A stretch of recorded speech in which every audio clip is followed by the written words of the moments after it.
Welcome, ladies and gents, to FACEIT TV. I'm DDK. This is James. Hello. And we are bringing to you here tonight FACEIT League North America. How's it going, James? It's going well, Dad. Had some coffee. I'm in there. I gave up coffee because... It's 2 AM. How can you give up coffee? I gave up coffee ages ago. You did? Do you remember the horrible and delirious rants that would be guaranteed to ensue? You know what? The horrible consumptions of coffee. Now you mention it, I do do remember extremely bizarre conversations in our old studio that were thoroughly enjoyable. It was all fueled by the coffee as well, so we need that. Those were good days. That was the risks that we took. They were good days. I have no regrets, Dan. Well, we found a way for the nade to make a return. However, it's precariously balanced on the slope. Yeah. It's soon to roll down the slope. It's a matter of time. Yeah. But it's here for now. Sean Gares tried to steal it. Is it Sean Gares or Sean Gares? Sean Gares. It's weird. It's harder for us to say because we're British and we don't pronounce R's, right? So it sounds really weird, like that. You just Sean Gares. Sean Gares. It's like Sean Gears. Sean Gares. Should we call him Sean Gears? Sean Gares. Sean Gares. I've never actually heard him pronounce his own name. I know. It's weird, isn't it? But anyway, he was in the studio and he tried to steal the nade, but it's still here. Okay, good. And this is a replacement nade. The OG nade is someone stole that in Milan. Yeah, thievery happened. Okay, Things were stolen. All right, guys. So you know what's up. We are drawing ever nearer to just completing FACEIT League and finding out who is going to make it to the LAN finals. Let's take a quick look at the standings because with North America, we've only got these 2 play days left. So we are going to have this decided very, very shortly. Already in Oceania, we have Team Immunity. They are going to be the team who are going to make it through there. That's top 1 for Oceania, but top 2 for North America. And as you can see here, Liquid are looking good. Yeah, Liquid are in there. But Elevate, they need to win 1 of their remaining 2 games, and then they should, or they will, be dandy. You can see Cloud9 there with, well, they're also on 8 games. So if they win both their games, then and Elevate were to lose both their games, which are both against Luminosity, then they'd be tied. I don't know what the current round difference is between those 2 teams, but there's something that can happen there. And obviously CLG is still in the running as well. And first match is CLG versus Cloud9. So one team's hopes might be dashed following the result of that game. So still all to play for today. Yeah. Actually, I'd like to take a look at the European standings as well, because I think it's going to be quite cool to give the North American viewers just a quick look, seeing how things are going in Europe as well, because Europe is still heavily in contention, and Europe has by far the most play days left and most maps to be played, as you guys can see. And right now, NIP, the only ones guaranteed. Well, I suppose Fnatic are just a hedge. The thing is, because of how varied, like see Na'Vi has 6 games in hand, for example, over Fnatic because of international appointments and DDoS. So I have no idea how this table is going to end up. None. No idea at all. Yeah, I mean, it's all to play for. It's going to be very interesting to see how that develops. So, well, of course, let's start thinking about our Vulcan picks change. I mean, first things first, we've got to see what matches are going to be coming up today. So let's quickly check out what we have in store for you guys here on FACEIT TV tonight. So Cloud9 CLG. First, when worst comes to worst, my people's come first. Then we have Liquid versus SKDC. And then finally, Luminosity versus Elevate. So these will be the matches that will be played, which means that it's now time, James, for us to select our Vulcan. Dan, Reese is refusing to tell us who he's picked because we're tied in the kind of casters versus Reese thing. So he refuses to tell us because he thinks his pick is awesome. He thinks he's going to dominate us. Like, well, I will remind you that he got like a 4-0 lead on us, more or less, just on his North American picks, just on because that's where he gained all of his ground. In North America. So, James, we have to take it to him on his home turf now. Okay. I think we should just pick the entire Elevate team. Really? Why do you think that? Because I expect them to beat Luminosity. Luminosity haven't won a game yet. I think they might have had some roster changes recently, but I don't think they were necessarily in their favor. I think we should get the entire Elevate team. I don't know. I don't know if we need to. Well, firstly, we can't because we're going to get 3 max from a team. Oh. So I mean that could work. Bugger. But you have to also factor in that like Cloud9 and CLG will be playing on Nuke. So it's very likely that one of those 2 teams, I mean, whoever starts on CT is, they're going to have high chances to get loads of frags. as often you would see. And Liquid versus SKDC, I mean, that's a guaranteed Elige. You got to get Elige in there. Yeah. You have to. He is going to frag. You know what I was going to say? I was thinking everyone's going to die. I forgot that he was on Liquid now. I was going to say, yeah, let's get the Legion for Elevate. But of course, he's on. He's not even up on this first. Oh, there he is. Scroll down a little bit. There it is. That is instant pick, instant shot caller. Boom, done. Desi. Wham, bam. Desi. ShahZaM. Not ShahZaM. Thank you, Matt. Desi. Let's get Desi rather than ShahZaM. Okay. Okay, now what do we do? Okay. So if Cloud9 starts CT, I think nothing could frag quite well for C9. I mean, okay, so the C9 CLG ones are really hard. I think I would like to say that we should go for a Cloud9 player because, I mean, look how cheap Rocker is. Also, it's their pick against CLG as well. And obviously, they like nothing has been having some good Nuke games recently. However, would this be the match to pick him in? Rush is 1100. Shroud is so cheap. Shrewd. He is super cheap. Tyrone. Is Hiko playing for Elevate? Is it Hiko and Elevate? Yes, he is. Yes. And that means he would be replacing XP3 typically, and otherwise XP3. I mean, that's who he's been replacing so far, and XP3 is their AWPer, so we've been actually seeing Hiko just play kind of very much out of his usual roles. So otherwise, XP3 would be a very easy choice here. I think I want to get Rush. I want to pick Rush because he's cheap, or why? I think he's going to do well today. Okay. Do you want to back it up with anything but a gut feeling? Are you just going to go out there with a gut feeling? No, I've been looking at the community comments. Recently for North America, and people say, you know, they think Rush is a good player. So I think we should get Nitro. Nitro. Where is Nitro? Okay. And I think Shroud could be a good choice as well. We've got $3,000. We could get the most expensive players. We get Carrigan. He's not even playing, but he's amazing. Okay, let's scroll down. The addition of the TSM players clearly is a mistake, my friends. Oh, so we have. They're not playing. We have Nitro and Leech. We've only got. Okay, we've got Rush and Desi. Okay. The thing is, that's weird. Is that maybe we should get rid of Rush in favor of a player that we think will do better because like no, we already have Desi. Okay. How much money do we have left? 3,400 was it? Loads of cash. 3,100. So we can afford anyone. Yeah, but that's the thing. We're rich, Dan. We're rolling in the gold. We're gonna be left over with so much money though. Okay, I want another Elevate player. I think we should get 3 Elevate players. Well, let's just pick one really fast. Rocker. Let's say Rocker then. Oh, he was actually there. I want Rocker. Okay, it makes more sense. Who's a shot caller? It's got to be a leash. You think so? Oh, you're a fanboy, aren't you, Dan? You're a fanboy. Dude, they're playing Mirage against SKDC. I think you should make it Rocker. It's happening. All right, I'll let you choose. What? I would have chosen Rocker. Well, we shall see. It's a $5 tournament. It's time to splash the cash. All right. Okay, so we got a team, and hopefully we can defeat evil producer Reese. Okay, so hey, now Reese can tell us on stream who he has selected. Desi, Rocker, Elige, Nitro, and Fugly. That's like almost the same team. That's like our team, but not. It's almost. So he's got like Fugly instead of Rush. Yeah.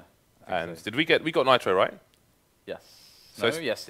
So it's pretty much the same. That's the only difference. You see. We always have very similar picks to him. So it's going to come down to Fugly versus Rush. Interesting. Fugly was a good choice. Producer Reese knows his NA. Desi is my shot caller. Oh. He's got Desi as his shot caller. I don't know if you could hear that. But he's like the biggest Elige fanboy ever, and he didn't even go for the Elige shot caller on Mirage. That's where Elige just destroys everything. Well, I'm starting to wonder who the bigger fanboy is. I'm just saying. I'm just going on results. I'm going on results. Cold hard facts. I can't. Yeah, that's fair enough. There's nothing else other than that. So, all right, guys, we are going to be having the first match live very soon. Cloud9 versus CLG on Nuke. So let's take a quick look at the betting odds to see where the skins are going, where the cash is flowing. And there it is. Ooh. So yeah. Fairly even, just a little bit in favor of Cloud9. To be fair, we're dealing with Nuke here, so it makes a lot of sense that it's a hard one to call. It's a hard one to call, especially with these two teams. And I mean, the thing is, I always expect Cloud9 to win these, but I would favor Cloud9. yeah, I mean, you have to, right? I mean, they're a great Nuke team, but at the same time, it's Nuke, where anything is possible. Yeah, I think that, well, Cloud9 have more experience on Nuke internationally, and obviously, you could argue the strongest Nuke teams are outside of Cloud9 are in Europe, and I think that experience is going to come in handy. I mean, going all the way back to when they were in Complexity, we saw crazy strats from them, where they were. I think they were on the T side. They were throwing Molotovs through the roof onto the rafters above the hut area, and then like having some kind of combo going on with smoke going in there afterwards. Just all kinds of crazy things. So they've really drilled this map, arguably more than some other teams in North America. So I would definitely favor Cloud9 for this one. Yeah, yeah. I mean, you can't not. It just wouldn't happen. I mean, the thing is, though, it's a domestic match and it's an online match, and so stuff can always be very weird. And you never know. You never can really know what's going to happen. It's harder to predict, I think, than LAN tends to be. Because if this was LAN, I'd be like, well, I would say Cloud9 pretty much like 80% of the time, because just as you said, the experience that we know that they can play really good on LAN. CLG can play super good on LAN as well, but they've got much more variance, and probably due to the fact that they've got less experience and less LANs under their belt. One thing to note, though, is that obviously this is a hugely important match for both teams, and they will have known this pick in advance. It's not going to be a veto. All the maps in North America, all the matches would have been picked in advance, so they would have had time to prepare for this, especially going in from last week, where they know where the current standings are and the importance of this match. So Peter and his teammates would have had time to drill this map, look at VODs of Cloud9 playing as well, see what they can find, what they can exploit. Obviously looking at the evidence from people like TSM and IP as well, see what kind of strats they're employing. Again, in Europe, we've seen a lot of teams putting a CT player on the T side of main, for example. And who knows if we'll see that from CLG today or similar strategies. I would love to see it. It would be a nice surprise. Yeah, I mean, there's a lot to be said for the ability to study teams and players. And I was talking to, I mean, it was Devilwalk's birthday yesterday. We had him into the studio casting quite a few days. Oceania, he did two European casts as well, Days of Europe casts. And I was talking to him, and he was, of course, like, it can be quite difficult sometimes to, especially if someone doesn't cast a lot, to really understand how much knowledge they have in the game. Like, for example, Devilwalk's, his full-time job, he spends like 8 hours a day studying teams and just looking at individuals, players, trends, patterns that he can possibly spot in his own team as well, obviously to be able to protect against being exploited, as well as trying to exploit other teams. And the other interesting fact is that he was saying that his leadership style and the way that he sees CS, him and Pronax just do not see eye to eye. They disagree. They have different styles, but they have the trust in one another. So let's say Pronax is not doing, or his calls aren't panning out maybe, or it's not working in a big match on LAN. Devilwalk can take over sometimes and start his calling style, which is less, because Pronax is a bit more conservative and Devilwalk is a bit more explosive. So they have that ability to switch up the caller, because Devilwalk is more than capable. He studies the game super hard. It's some of the stuff that he comes out with is amazing, actually. And to put this to the point into a fact here that they actually used at LAN to great effect was they were playing against NIP, or they had a match upcoming against NIP at Katowice on Dust 2, and I forget who the third person was, but Pronax and Devilwalk were watching demos of NIP on Dust 2, looking for trends and patterns to exploit. And he was telling me that they noticed this pattern, the NIP. Every time on T side they would lose a man early into the round, they would always, like every single time in the sample sites they had would always just charge through middle to try and get into B, and that would happen every single time. And so they're like, so if we try to like play for an early pick, then we can know it. We can like basically know what they're going to do based on what we just did. Of course, it's a little bit more complicated than that, but they were able to actually pull this off in the match, and they would know that NIP were going to go through middle, and they had 3 guys that are just waiting there every time. So it's power of study, people. That's really cool. Like there's loads of teams not able to do that, and it's part of the reason why Fnatic are one of the best, or are right now the best team in the world. Yeah, and that shows you the power of a coach as well. Yeah, massive props and respect to Devilwalk. I don't know how many people really know exactly how much work he actually does in his role. He takes it very seriously. Super smart guy. I think the fact that they don't see eye to eye is actually perfect as well. Cool, yeah. I think that's ideal for any team, Because if it's well, there are terms for it, Dan. But if there's two people just constantly agreeing, there's no conflict there, then there's always going to be something that they're lacking. So in that regard, you know, two people seeing very differently but still can find common ground. Very, very important. While we wait for this match to start, guys, we have sorted our next giveaway for 500k. I'm going to show you what we're going to give away, guys. We've got nuclear. Oh, look, he's done it again with the small overlay. Show me the big overlay, producer Reese. Come on. The big one. I'm all about the big ones. Here we go. So, once we reach 500,000 followers, people, for our subs, we will be giving an M4A4 HAL that is field tested. We will also be giving to our subs a butterfly knife slaughter, factory new, nice and shiny. And there'll be an open raffle for everyone where we will have a bayonet rust coast. So, those will all three be given away at the same time once we hit 500k. So we could have gone. We could have gone for the Dragon Laws, Dan. No, we could have. But I think maybe we will revisit that at another time in the future. We had a bad omen yesterday. Was it yesterday? I think it was yesterday. When we opened another chameleon. It's like a flashback. Yeah, we did. We did. Basically, we were fed up because you guys have been sending us cases. We've been buying keys, buying a lot of keys, and opening the cases. Doing, you know, spinning the wheel, etc. Every single case has been full of crap. Yesterday we got fed up, and we opened with every key we had, basically.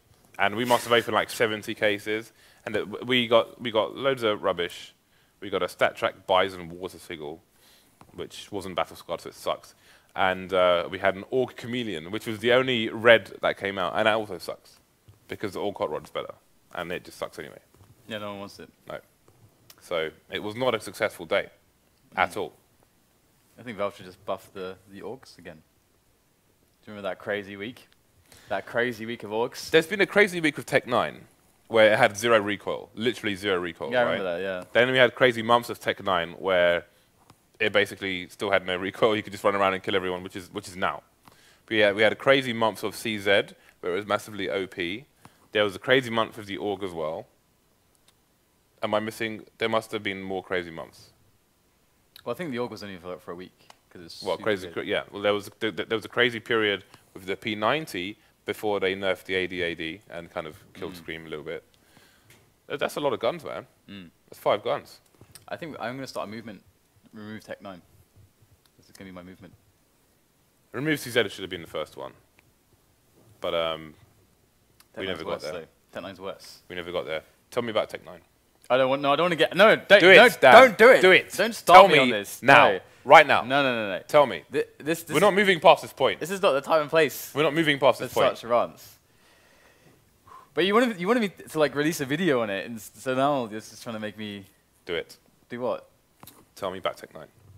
What do you want to know about the Tech9, James? The reason you've got a massive smile on your face, you've got a vein pulsating in your forehead. Tell me about Tech9. Tell me. Just let it out, Stan. Come on, let it out. I don't want it. You can see he's just resisting here because he's just too nice a person. The floor is yours. I don't want to do it. I don't want to go there, James, because if I go there, I'm going to go everywhere. I'll take no prisoners. There'll be no mercy. Everyone's going to get destroyed. And it's like, we can't do that here. Not on FACEIT TV. I'm not saying anything until you start. All right, well, hey, you want to do the battle of awkward silences? I mean, I can go all day.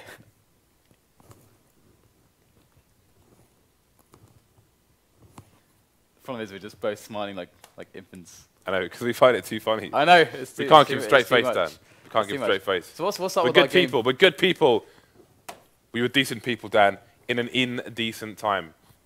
By the way, guys, we're just waiting for the match to start here. This is the problem. Like we go early. We're like, hey, these are our picks and so on. It's like, oh, well, now what do we do, Dan? Well, we cast the game. Okay, so Cloud9 versus CLG. We've discussed it already. It's on Nuke. What's the second match? Let's talk about that. Liquid SKDC on Mirage, where Elige is going to body everyone. He did go a bit nuclear last time, didn't he? Every time on Mirage, he just bodies everyone. But how many times is every time? Every time in FACEIT League. But how many times was that, roughly? On Mirage? Of that you remember? At least 2 or 3. At least. 2 or 3. 2 or 3. At least. Okay, I mean, there's a reasonable amount of evidence there. Liquid are taking a lot of Mirages because they're beastly at them. Okay, forget Mirage now. I just remembered something. Obviously, with the AWP nerfs that we had, how is that going to affect people on Nuke specifically? Well, I mean, the AWP nerf basically made it easier for CTs to take angles because it's harder to peek into angles as a T-AWPer. Because it's harder for the CTs to get aggressive equally, but the CTs can always hold an angle first because they can always, they start close to the sites in the more important positions. So they will always be able to have somebody kind of scoping into them. However, of course, it depends on the playstyle as well. I mean, we saw there are players in Europe where, for example, JW, he's not affected nearly as much as most because he's almost never scoped in when he's actually going for AWP shots. He's almost never scoped. Whereas a player, for example, like Chris J, is just scoped, sometimes double scoped everywhere, and that's his entire AWPing style. So he got completely nerfed. The nerf hammer came down hard on Chris J, and anyone like him who spends a lot of time in the scope. And the thing with JW as well is that his movement is so good. You'll often see him bunnying around angles and into angles, and he's of course very fast on the quick shots. So he's the perfect kind of guy to adapt and grow with this. But for the majority of other players, especially on this map, you do actually see a lot of, on outside, you see a lot of slow moves and just holding the scope in and stuff. So I feel like the CT should try and contest with I think they benefit quite a lot from contesting with AWPs. If ShahZaM starts on the T side, does he pick up the AWP? I mean, he can peek outside and maybe die. He can try and peek ramp, but you know, like, can you imagine him if he's standing on silo with a scoped AWP? He's gonna be like a tank with broken tracks. I mean, really, like when the patch first came out, I was on Mirage, and it was just completely hilarious. Oh, and there he is. Look, he's just given up already. It was just completely hilarious how slow the T-AWPer was peaking. Completely hilarious. So I'm not sure what's going on there, but obviously I think ShahZaM had an issue. So I don't think we're live just yet. Hopefully soon. But yeah, you know, like one example, as I said, was Mirage, where your CT AWPer in CPL, you're looking at a T-AWPer and he's just coming out like this. And you're thinking, like, at first I thought, like, is he lagged out or something? But then I realized, oh no, it's just a new AWP. So boom, took him out. But yeah, like, how do AWPers position on silo? Because if you're having to look around without being scoped in, you're probably going to die if someone's peeking you on the CT side. Yeah, it's gonna be interesting to see how that dynamic plays out. It also depends how. The thing is that AWP versus AWP, well, the CTs will have an advantage because they'll be able to hold the angles first, but I mean, we're going to see a lot of rifles pushing outside as well, and it's going to be harder to probably reposition and take as good engagement. You can have as quick shots, and there will generally probably be a lot of smokes down as well. So we might not even see that much AWPing.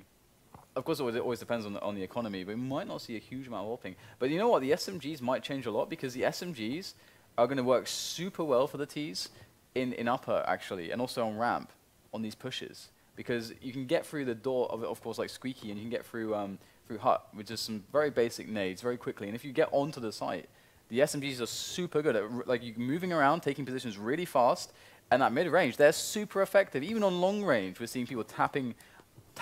Like I saw a guy 5-man the other day on 64 tick with a Mac 10 standing at top mid when people were dueling him in CPL. And he was just tapping them. The Mac 10 wasn't buffed though. The Mac 10 is improved. Really? Yeah. Wait, wasn't it the MP9 and the MP7? Yeah, Mac 10 is also improved. Really? Yeah. I wasn't even aware of that. I'm like 100% certain that it's also improved. Okay. Otherwise, hey, if you're losing Jules to a Mac 10 on Mirage in mid, you're an idiot. I'm sorry. I'm not accepting that. Mac 10 is serious business. We've seen teams buy up with like 5 Mac 10s. It's so good. And it's so cost efficient because it's so cheap. Like, what was it, like $1,100? $1,200. $1,200. Yeah. It's like super cheap, very cost efficient, and it can. The thing is that these SMGs can be used quite cost efficiently into the buy rounds as well. Because again, if you take the right positions and you're able to move around a bit, and of course, just if they're trying to peek into angles and you get the tagging on them and you just get a quick dink, you're probably going to take them down. Like they're pretty legit. Like we saw a TSM just completely trolling Virtus.pro with MP9s against the AKs. They were just. We saw like I think it was a 1 versus 2 or 1 versus 3 clutch from I think it was either Carrigan or Cajun B, someone like that, I think it's KGB, with an MP9 against AKs, and he had like no health. He just instantly dinking them on mid-ranges. It's nuts how good they are. And I actually think that Nuke could be a map which is affected potentially quite a lot because of the ramp area and also upper. I think upper is going to be interesting. But the thing is, you have to have the nades for it. You have to have the nades for it. There's that nade that you throw in front of the hut, so you can't shoot the Ts as they move through. And then the Ts can then kind of wrap straight onto the site in front of the big silo thing. On the bomb boxes, so that they're covered from heaven, and they get the angle towards Dogwalk and towards main and Squeaky and so on. So I mean, if they have the knowledge of these kinds of nades, then the SMGs are going to do so much damage. So this is going to be really interesting. I hope that we actually get to see that. And CLG, they're going to start on the CT side. Now we had did we have Shroud in the end, or who did we have from this game? Not Shroud. We didn't have anyone from this game. I don't believe so, no. Or wait, did we have a CLG player? No, we didn't have one of him. I think we were discussing nothing, but I don't know if we picked him up. I think we were looking at this match, CLG Cloud9 on Nuke, and then we got the word that we had like 30 seconds left to pick. So we went with something safer, because this would be really hard. So this is going to start momentarily here on Nuke between these two teams, and this should really be a very interesting match actually. CLG starting off on the CT side, they're a really strong team, especially their execution is just sometimes so godlike, and I'm going to be very curious to see what kind of style they're going to take against Cloud9. Obviously this is Cloud9's choice, right through comfort perhaps, because after the vetoes, they're like, okay, this is going to be the easy one against CLG. I know in the past, CLG didn't have as much consistency across some of the maps. They can be particularly godlike on Dust 2s, for example. And well, I hope to see a lot of action outside. I've always felt like CLG could potentially copy TSM's style a little bit, because CLG has so many really strong players executionally. And TSM's entire lineup is built around this, and the way that they're one of the best, they're essentially a top 2 nuke team in Europe for sure. And one of the ways that they actually approach this map is heavy. Well, their rotation is very good, but they have such good challenges and dueling game, like a dueling game positionally on the outside, whereas other teams often very much try to apply the style of playing passively outside and giving it away. But we're now into the pistol, as Cloud9 are with a few nades here on Gares and Shroud. So let's see if they're able to pull off an execute here. They're going to be dropping down immediately as they are giving up ramp.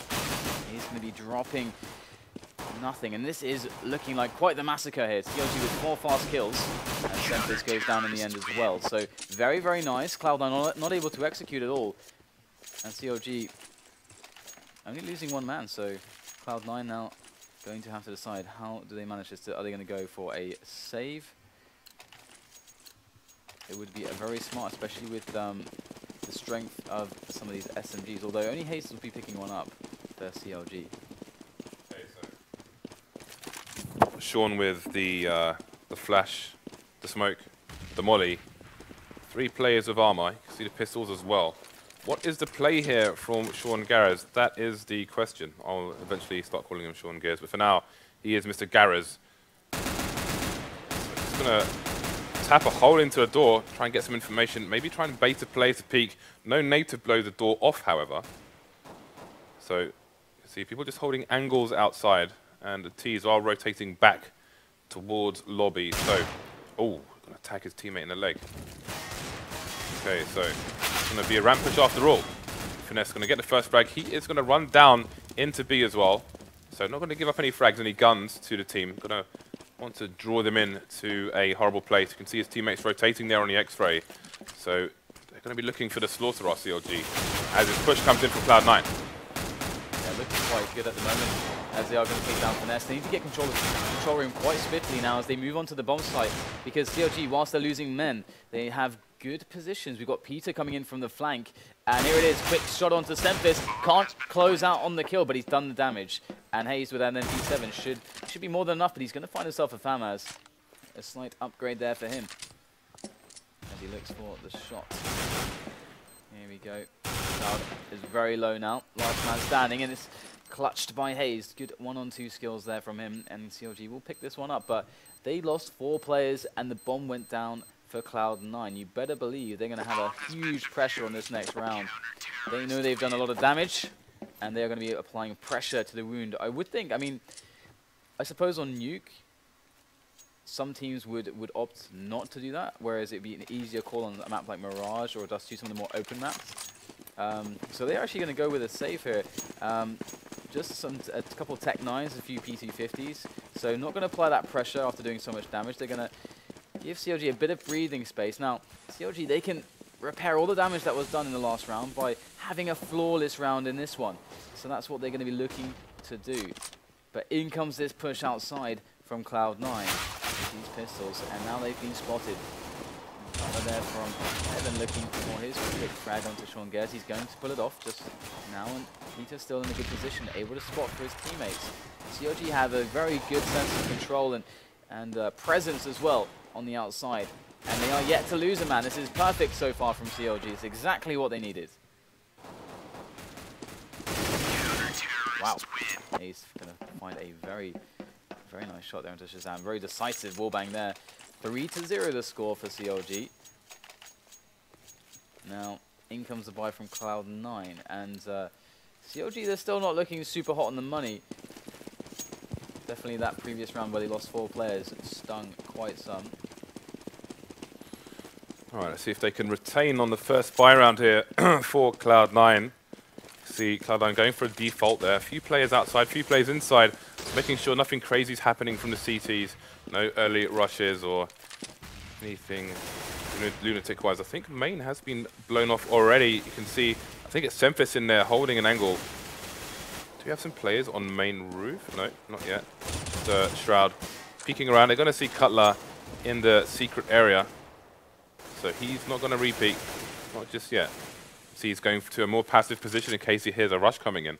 We'll admire his knife in the meantime. SEMPHIS still in the main area. That is a blind spot as well. If a CT were to push, they would specifically need to check a very hard angle to their left. Otherwise, they'd be at risk of just walking straight past. Definitely, when the CTs are on an eco and you're a T, it's good to go into Squeaky and just hide behind that wall, see if any of them try to push through and take lobby with some teammates. Well, quick push there from nothing, going to take down Hayes straight down from the rafters.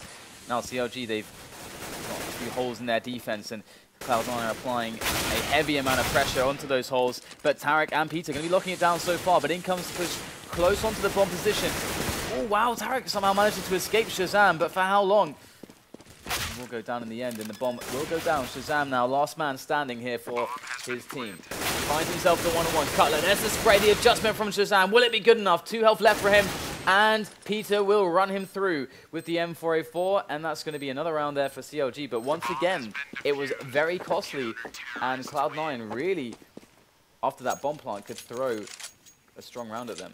So close from Cloud9. That was a really good effort from ShahZaM. Again, he was expecting the CT to re-peak, so he went to basically continue his spray at the angle where the CT would re-peak, and that would force Peter back. Peter managing to clutch it for his team, a very important clutch. And again, their money's not going to be spectacular just yet, but this is still very early days indeed. So want to see a surge of humans outside here for the Cloud9 team. Not sure how many Peter would have seen there, but I don't think he would have seen anything but nothing. See SEMPHIS on main roof. Tarik should be able to hear that. See Tarik in main at the moment, but near main, but he won't know that there's 2 more players there. The bomb is outside as well. SEMPHIS just trying desperately to find an angle. Peter saw a glimpse of him there, but could not convert the frag. Yeah, that's quite a cool angle finding position from SEMPHIS for the outside picks. However, Cutler is going to take down a Shroud, and that's going to give CLG a nice level of control now. They know that the bomb is down outside. They know that Cloud9, having lost 2 men, are going to be in a position where they have to go for some risky picks, but Peter will defend one of those attempts excellently, and that is going to be another advantage there for CLG. They are looking almost flawless in this round. SEMPHIS is going to throw things through a loop, though, and take down FNS. But what else can he get? I don't think Peter even saw whoever that was. He just orked in the head. Maybe Sean Gares. So he looks like he did on the X-ray, but I think they had 2 corner walls there. Obviously, is the common spot. So 17 seconds remaining. Cloud9 going to try and push into A, but it's not going to work. Too low health, too outnumbered. And that's a 5-0 for CLG. A few players surviving that time, which is going to be important for their economy going forward. Cloud9, again, they haven't won a single round, so correct me if I'm wrong, Dan, but their loss bonus is going to build and build until it gets to a certain point where they'll be able to buy every round. I mean, yeah, the 3,400, they've already reached that. Now they've lost 5 in a row. So 3,400 every time. And they will have, they will be in a position where they might as well. Depending on the kinds of strats that they have to play with, it'll be low grenades. But with the Tech 9 still as good as they are, they can actually legitimately play 3 AKs, 3 Tech 9s with lots of nades for any executes that they want. The Tech 9s give you that flexibility. And once again, you know, they're not finding much luck here with this these pistol saves. And CLG, you know, if they can build so much more economy from 3 rounds like this, it's going to get worse and worse for Cloud9. There is no doubt about that. But they're fast onto the lower bomb site now, and they are going to be getting a plant into the smoke as well. So CLG might have a little bit of trouble on their hands, but nothing that they shouldn't be able to handle here. Great shot there from Shroud though. CLG come in for the result. Only Shroud remaining. No armor on him either. He will get cut down. So CLG surviving with 4 players alive. And again, this is a map where the C2 economy is oh so important. And it's interesting that what you mentioned about Nuke and the SMGs, because now Nuke's been taken out of the active duty pool. You can expect it to disappear from stage 2 of our league. We may not even see that meta come into play. Yes, I mean, well, I'd hope that the SMGs and Tech 9 will be nerfed before that point, but never mind, that's just my opinion anyway. We're moving quickly into the next round. There's a glimpse of rage there, man. A little glimpse of rage. We can go into that later on, at least my opinion. And Eric Banner starting to turn green. We have the upper push, and they're going to go straight down the vents. Quick drop there, but Tarik finds himself an excellent angle for some spray action. Cutler needs to clean up the vents though, and he's going to be doing just that. Sucking out all of those nasty terrorist players who were dwelling in the vents. And it's going to be Cloud9 3 against 4 now. And the interesting thing is that they do have some position to work with. They have a man outside. Or is that? Yeah, I do believe they have a man outside. No, sorry, it's ShahZaM in the control room. So that's even better. He's going to be able to take down Peter as well. So 3-on-3. Hazed is looking for some info right now. He wants to get the flank happening towards ramp. Cloud9, their play, their hand has been shown. They know that the lower play is about to hit. So, creeping on this into the site. Clearing it bit by bit. Tarik's going to see the information, but he will fall. 3 versus 2 retake. 2 players quite tagged. There's the first one. Great spray control there by FNS. Got a duel onto the site, which will be won by the T. So Hayes, last man standing, puts himself into a 1 versus 1. He knows Sean is creeping around somewhere as he got the frag on the last player for the CTs. Sean knows already made his way into the vents. Is he going to pick the right angle? Hayes has a diffuse kit and a smoke. Not going to need it. Going to find Sean Gares' face and give him a hail of bullets. 7-0 here for Cloud9. And again, this is must win for both teams. So, so far so good. Still early days though. Lots of rounds for Cloud9 to try and get back into this. You can see the force coming out there. Still no AWP on the T side. You can see nothing. Had like 6.5k in the bank. Bit of a late buy. Could have dropped something, but opted for the AK. 5 AKs here for Cloud9.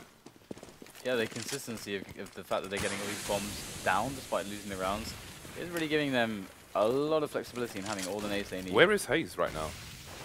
He seems to be in an advanced position. Okay, I'm misreading the map. It's easily done on Nuke. I forgive you. Yeah, I did it just a round or two before. So, well, Hayes is going to be sitting in the wall of smokes at the moment. I think he has a small gap with which to spot from, but it looks like Shroud is also going to be able to spot him. So that is nasty there for CLG. They might just be onto some trouble once again. Sean Gares is going to make it a 5-on-3. Playing the lurk role in the lobby area. Now he's going to try to slowly bust open the ramp area, but Peter's going to find a pixel of Sean Gares, and now it's just down to the remaining players outside here from Cloud9 to make something happen. Now they're going to boost up in towards heaven. Now this is an excellent play to work into an upper take if they want to move the other two players back towards main and have one come up the ladder below. So Cloud9 working on a really cool movement at the moment. Spray in from SEMPHIS though, and 4-on-2. Cloud9 looking strong. Tarik's got a very nice position here. He could get 2 frags. There's the first one. He is heavily tagged, finds the second one as well. And all of a sudden, this round has spun back in favor of CLG. Pressure on SEMPHIS to plant the bomb here. He doesn't have time to fake. You can see Tarik picking up the AK. Doesn't want to run out of bullets in a horrible situation. He's just going to hold an angle. He's got the time to do it, as he does have a kit. The fact he's holding this angle will tell him when he pushes where the team might be. Oh, how did SEMPHIS miss that shot? That was a free kill for him, but he did not manage to convert. And that could have changed everything. That could have been the beginning for Cloud9. But it's another round and still a clean sheet here for CLG. Just millimeters keeping Cloud9 on that 0. Yeah, that's really rough. SEMPHIS has to be feeling pretty bad about that one. As you said, it was a really nice engagement and, well, Cloud9, sitting duck, Dan. they need to make something happen. Well, they might be onto the right idea. They had a very nice push onto the outside there, winning all their jewels and picks, and Gares did a great job lurking in lobby, even though he's trying to actively take jewels, playing a little bit more aggro than you would expect that role to be. Considering that his team was still outside and hadn't really moved down to control room or anything like that yet. Either way, we're going to have CLG looking to get some good pressure on the outside. They've got good positions here. They have a man pushing up secret. So Cloud9, they could, if they're able to win these duels, be in a really good position, but Cutler with a timely peek takes down Shroud, backs away, gives the information to his team, and CLG once again with an early round advantage. Yeah, they've got a reasonable amount of nades, a fair few mollies as well, so the name of the game at the moment will be just to burn as much of the clock as possible. You can see FNS just holding a passive angle. Obviously, Cloud9 are going to be paranoid about his teammate, possibly in secret, so he can just hold an angle, make sure nobody's pushing main. Gares holding an angle of his own. We'll see if the CTs get a bit hungry there. Tarik holding the passive angle for now. So, CLG trying not to make any mistakes here, as they have to expect a burst coming in, probably towards the A site, as time is running out here for Cloud9. Indeed, the time is nigh. And Cloud9 look at all the angles as they move into the upper bomb site. Gares going to get the flash out for a teammate and wrap around onto the bomb site. Cuts down Tarik, but in come the trades. FNS and hazed with frags of their own. Up goes Cutler through that ladder and does take down SEMPHIS. Now nothing. He's got to come out huge. He's got a 1-on-3. He's got 15 seconds left and they are pressuring him from all sides. Nothing, surely, is going to have to pull out an amazing play to make this work. 5 seconds left now. They're not showing. They are playing it by the book. His bomb site is on fire, and Peter, to add insult to injury, will take him down with the AWP with the wallbang. And 9-0 now. Cloud9 are having so many problems here. And the thing is that they're actually getting into the bomb plant and post plant kind of spots quite often. It's just that CLG's rotations are very good, and they always keep, in that round we saw them be very passive after that first pick, and I love that conservatism from them. Again, another very late buy there from ShahZaM. I think they're having some discussions. Do we use the AWP? No, we can't use the AWP. The AWP sucks now, especially on the T side here on a map like Nuke. So, again, they go with the AKs. I don't know if it's worth just the gamble at this point with nothing to lose, basically. 9-0 at the moment versus CLG, but the AKs will continue. And you can't criticize them for it as well, because on paper, it would be a horrible buy. But you never know. Well, here we go. FNS going to make his aggression, and he's got another player to find. FNS is going to hold it down, and the bomb is actually stuck there by radio as well. It's going to be carried out of there, out of harm's way, as Shroud is going to open up the outside. But still, with a man advantage, Hayes going to win that duel against nothing, making life so much harder. Peter taking down Shroud. They are just running the distractions perfectly for Peter to find these quick shots, and he connects everything. 10-0 now as CLG. I mean, they're looking good. It is Nuke, of course, so Cloud9 only realistically need 3 rounds to feel comfortable. But it does look dominant. It is really interesting that the AWP has made changes, have made a lot of spots more difficult for the Ts. But I suppose in their favor they have a Tech 9, so maybe it balances out in the end. We shall see. Cloud9 running out of rounds to win here. That's basically what's happening. 2/3 of the first half already gone to CLG. Flawless victories. 5 more to go. I'm possibly looking for a different idea. We can see Cutler's in secret at the moment, but I don't think there's anybody outside for Cloud9. I think it is going to be a full-on assault of the ramp area. Got a team, I think there's a team flash coming in already. Good position there from FNS. Able to back away. 7 health for him, but he's got cover. And Cloud9 cannot get at him just in time to get the kill. So this is problematic. Cloud9, they gained the position, but the cost was a player. And now they're looking to slowly move in. And wow, they catch FNS on the reposition, and that is key. So here is CLG. They know what's coming. They've got the repositions all across the vents, all across the control room. It's looking strong for them. But Cloud9, they're going to move through anyway. Actually, no, CLG haven't repositioned that much. I felt like FNS had seen quite a lot of the players there. They knew that ramp was compromised, but the bomb is going to go down. This is Cloud9's big opportunity now. They've got good post-plant positions. Peter's trying to get the flank working, but he's got 2 players to deal with here. Oh, they're almost lining up for him, but not quite. The trade comes in. 2-on-1 now. Gares to save the day for Cloud9. They need some clutch results. SEMPHIS couldn't do it, but can Gares pull it off? No, hazed will take the kill, and Gares will not be able to pull it out this day. Those AWPs are gonna take some getting used to that. You can see an example there of what a difficult situation it puts him in there, for better or worse. And it's the same thing. I said there are other examples, like if you're an Inferno trying to clutch. Let's say you're behind those pillars, you're trying to peek left and right. You're doomed. You really are at this point. That's not a complaint. It's just an observation. Okay, so as we go back into this one, Cloud9 full search disruptions. Again, wall of smoke's outside, and we're going to see some aggression here from CLG. Peter is on that angle. He's looking for a quick shot through the smoke. Now he's going to back away. Not even going to rattle off a shot. Not going to give his position away just yet. Oh, gets one. Gares goes down for free there, might I add. Peter doing excellent work so far for CLG, but Cloud9 have taken over control room once again. Now, can they use this as the base of operations for a lower plant, for a post-plant success? Nice molly coming in there from Cutler. He will concentrate on the window as well. Trade coming in there from SEMPHIS. 1-man advantage for CLG. Tarik in a super strong position there. Gonna get ShahZaM from the back. Now it's getting from bad to worse for Cloud9.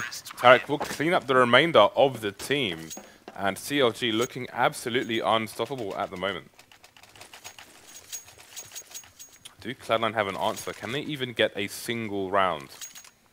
Yeah, it would be so nice if Cloud9 had a lot of those set play nades on the upper bomb site. Because again, like I said, there's this one, there's 2 particularly effective smokes that really help. And you don't need to use both of them. You can kind of either or it. It depends on what you want to achieve. But there's the smoke where you throw it and it hits the glass and lands on heaven. And obviously the CTs can counter this by shooting out the glass. Obviously then you can't, the impact will not happen, and so the nade doesn't work. And we do see teams do that sometimes. Of course, this is not happening in this game. I don't think anyone's been breaking the glass on the ceiling on the upper site. But that blocks off heaven. Or there's the smoke, again, which is in front of the hut. So it kind of makes it much harder for the players who are on the heaven side to take down the guys who are rushing out of hut, and they can run not out, but well, not straight forwards, but straight onto the right. Like I'll take a hard right out of the hut, so you're facing main, and you're covered from heaven. And if you're able to get out onto that site in that way really quickly, and you add in a few decent flashes, you've got yourself a nice upper rush. And it's something we haven't seen Cloud9 able to execute strongly just yet. And they've been relying quite heavily on these outside plays so far. Okay, so look at that. 5 Molotovs here for CLG. So Cloud9 not the only people studying this map.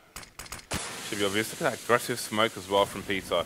No mercy on this man. You can see Cloud9 setting up for the wall of smokes again. And Producer Reese, I do believe we are stuck in the smoke. But that said, we can, hey, let's try and cast Nuke from the minimap. How about that for a Wednesday night challenge? That is a challenge. Oh, he wants to bounce it through heavy. Yeah. That would have been quite humorous. But nothing looking for the player on secret. Of course, Cutler's been really beasting this position. getting great trades for his team. But that's actually a favorable one there for Cloud9 finally,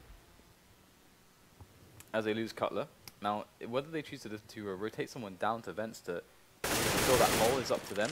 In this stage, I don't think they have done that yet. In fact, Cloud9 looking for a fast push on the upper, trying to take these Angels, and so far, once again, CLG, they're just winning all the Angels, and Cloud9, they are really struggling when it comes to these Angels. Like, it seems to be that that's the kind of game they're wanting to play for, but CLG are kind of outdoing them on a lot of these spots. We're heading towards the region where I need to ask if we're going to see a 16-0 down. Well, it's Nuke, it's Nuke, man. Yeah, it is. It is. And this has been dominant from CLG so far. And again, unless Cloud9 can mix it up somehow, so far CLG have shown every capability of being able to deal with what Cloud9 are doing. They've been playing consistent setups, and oh, this might be just the moment. SEMPHIS can't finish off Peter in time. There it is. Gets the kill, goes for the fast drop, wants to continue the momentum, frag after frag, as it empowers him to drive forwards closer to that bomb site. But Tarik and FNS coming in to halt the push, and somehow they've made a massive advantage and almost closing out the round for FNS. But it's going to be Shroud left to clutch things as he has 20 points of health left to work with. He's got loads of time, but really that health is going to be a very big limiting factor for him. Yeah, he's got a minute on the clock. He doesn't have the bomb either. I'm not sure if the know where the bomb is. Probably not, as he is heading towards it for the retrieval. So we'll see which site he chooses, and he has to be wary of every single corner here. He knows where one CT was, doesn't know where the other CT is or was. So he's going to have to be super paranoid about it, just checking his 6. But he doesn't have time to walk outside. 30 seconds remaining here, and he will get finished off somewhat inevitably. 14-0 to CLG. That 1-on-2 situation is super hard as a T on Nuke because of the insanely quick rotation times for the CTs. They can basically play and allow you to plant and just to stick together so that they can always trade, either on upper or lower, because they can just reposition super fast. You know, it's fine to go for that super safe play and allow them to have some economy. I mean, we saw that didn't really even come into play, but yeah, this is these clutch situations for Cloud9. They've had a few, but they never seem to go their way. And now we've got Peter trying to beat at them with that AWP, and he's doing an excellent job at it as well. Alright, so already Cloud9 2-man deficit. Going to get 1 frag onto the ramp area. Cutler with 2 frags in return. And it's another round which has been completely decimated. Bomb is on the floor. We can see the flank coming in for ShahZaM. It's going to be 1 frag, but he's not going to be looking at his from behind. Just about doesn't get tagged there. Another frag as CLG starting to get a little careless here. But ShahZaM with a nasty fall there. 15-0. It's been a long time since I've seen that, even on Nuke. Yeah, I mean, the thing is, again, Cloud9 had a lot of opportunities. They had a lot of bomb plants. They had a lot of economy, so they were getting the buys in. The problem is that the kind of Angel-y style that we saw from them today, CLG were just winning the duels, and their momentum. They're a team that when their emotions are running high, they're super scary. They start doing stuff that's really nuts, and Cloud9 are running into this kind of strength. So we're into the pistol now, and Cloud9 are going to have to 15-0 them right back to have a chance here, but you never know. It's a pistol round, and here they come. Okay, so this is just to salvage a bit of honor here, potentially, for Cloud9. You can see SEMPHIS is already in position on the B bomb site, but CLG know. And this is something that's common for people playing pugs, matchmaking, etc. If you get a fast frag on ramp, you don't necessarily have to just start rushing into B. They've got a minute 10 on the clock here, so they've got lots to play with. They're looking for the flank, trying to put things, give them a bigger advantage, and that is going to be a huge frag. SEMPHIS could have done a lot of work with that, but he's going to go down straight away. And Shroud's going to have to try and defend for his team between the 2 vents, but Cloud9 all over the place at the moment, trying to get back on the site. No plant yet from CLG, as they will be scared of Shroud. Now you've got the crossfire from the ramp as well, and things starting to look pretty bad here for CLG. Yeah, I mean, they were delaying the plant. It was smart to keep all hands on deck for these engagements, as they had plenty of time. But can hazed salvage this situation? 1-on-2 now. He's actually created a doable round. Here he goes onto ShahZaM. He finds the angle, doesn't connect the head though. Switches target again and again. Oh, doesn't quite pull it off. Hazed was looking to completely ruin Cloud9's day, but hey, I mean, they're going to give themselves a chance to come back into this one. But CLG, oh my god, they are going to be feeling so amazing. He really wanted that 16-0, and he was so close. Just one more tap away from finding it for his team. And even if they can close things out quickly here, this will be great. If it comes down to round difference later on, if they tie, then this is going to be an important map. But Cloud9, not out of it yet, as bad as the score may look. They're entirely capable of doing the same. We've seen it many times before in Nuke, where one team has been dominated 13-2, the other team comes back and does exactly the same. They do have the FAMASs, they do have the MP7. They're up against pistols and one scout. Can they get the frags, though? Yeah, I mean, so far, so good for Cloud9. ShahZaM opening things up, but they are quite low on a couple players, so you never know if things can get worse for them from here on out, but nothing is going to hold it down. But he is really low now as well. Now, CLG are biding their time at the moment, using that clock to see if they are going to be able to find another Cloud9 player who wants to peek, and it's going to be ShahZaM who gets found by the Hell area. So CLG 3 against 4 now. Again, 2 of which very low, nothing in SEMPHIS.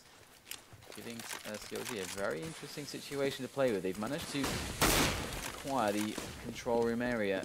And here it is. Tarik is going to shut down SEMPHIS and then things are getting worse and worse for Cloud9. They're down to the last 2 men. Gares and Shroud with the MP7s coming into play as they make their way down to the lower bomb site. Shroud sprays down 2. It's on Peter with that bomb ticking away. Gares and Shroud are quite low. Peter, he's got the drop on them. Here he goes. Oh, there it is. He spots him, gets a quick headshot, and he can't quite get out of there in time.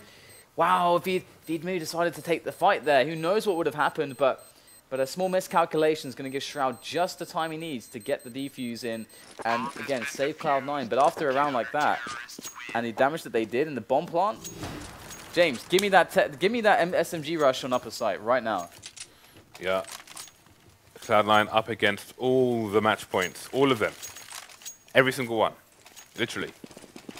And they are forcing it up, which is very smart. After all of that damage, it's a must play. You can't not do that in this situation. Cloud9, they are hurting, and even if they don't win this round, they're going to be able to do so much damage economically. It's a war of attrition. Eventually, Cloud9 won't have a buy to have a solid round. They're always going to be playing from behind. Peter doing jumping 360s, but he can't get away from the spray of SEMPHIS. This guy. Ooh, in the head as well. In the head and dead. In the head. ShahZaM behind the smoke in the secret area. Or is that Mac? I'm not even sure. There we go. It is Mac after all. So he's holding a similar angle that we saw on the previous round, but it looks like they may be suspicious of that. Nice nade dropping in there. ShahZaM made himself known. Now he's in a difficult situation because if he peeks, he may get his head ripped off with that AK. 4 versus 4 now. It almost feels like CLG have the advantage with ShahZaM stuck in that position. Basically, he can't do much of anything at the moment unless he goes for a trade, but the rest of his team not in position there. So he's going to be stuck for a while. Starting to escape, in fact. And look at this creep here from CLG, all heading towards the B bomb site. Going to take over control. But Crossfire's already in place here for Cloud9. So Shroud opening things up for Cloud9.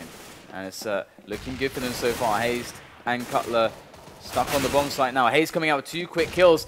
Oh no, Cloud9 are in trouble at the moment. Shroud and ShahZaM, they at least have a situation where the time is running out and the bomb cannot be planted. Hazed can't do anything right now, and they aren't even interested in fragging him after time here. Or actually, no, ShahZaM wants to go for it, but that was such a crazy engagement. I would never see him winning that one. That was very tough indeed, but I guess he's a braver man than I. Cloud9, 3 rounds.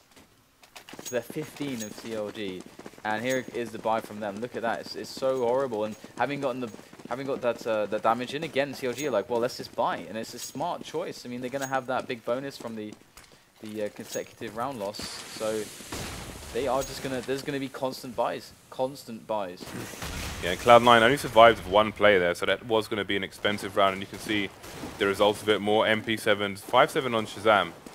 And he is again smoked off in the Mac area.